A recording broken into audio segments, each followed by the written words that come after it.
Hey, good morning. Get up. I know y'all didn't go to church today. I know a lot of y'all shut in. Some of you probably not even looking at your TV evangelist. And I'm not here trying to preach to you today, unfortunately. But I thought about doing it, but I'm not going to do it today.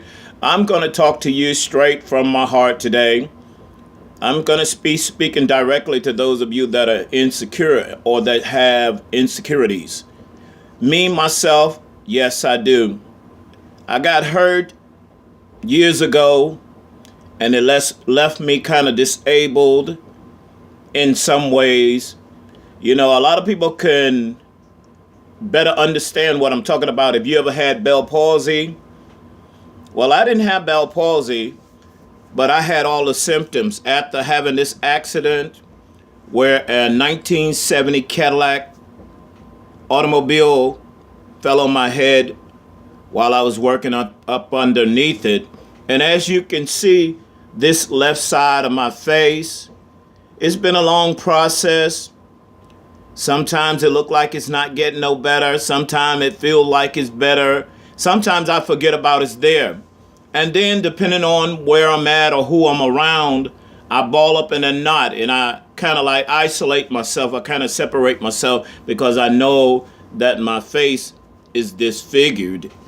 But nevertheless, I try to do what it is that I can do. I try to do what thus says the Lord. I try to go forward anyhow.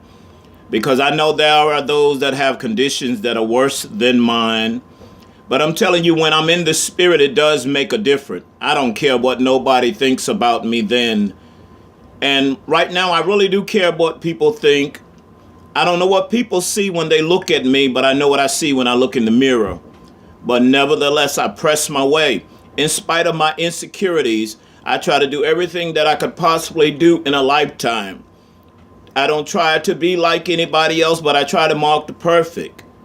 I try to do what God gives me the ability to do.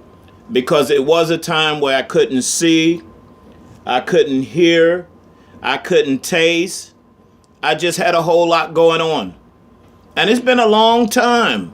But I'm not saying that I don't believe that God is not going to completely heal me.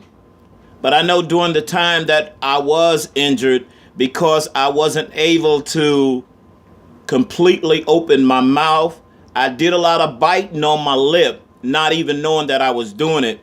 And so that's the reason why that sags like it do. And I do have a lazy eye. Most little children notice it as soon as they see me.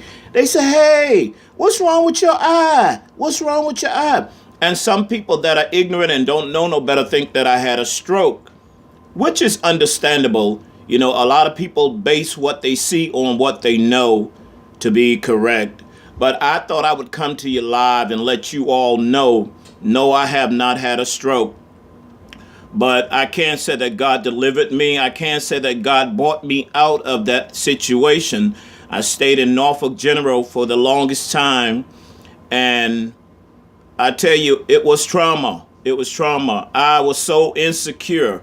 I walked around with my hand like this. If I communicated, if I try to hold a conversation, I was doing this number so that somebody could see that I do got teeth and they won't be asking me what happened, you know. And then one day this lady told me, she said, "Look, you're going to have to stop doing that. You're going to have to stop propping up your lip. You're going to have to let it go."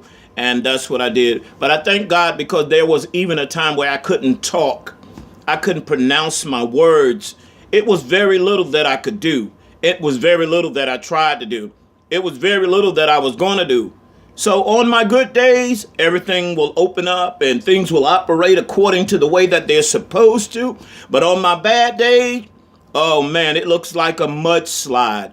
But nevertheless, by the grace of God, I can claim the victory and I can let you know that God will deliver on time. And you have a blessed day. And y'all will enjoy this snow.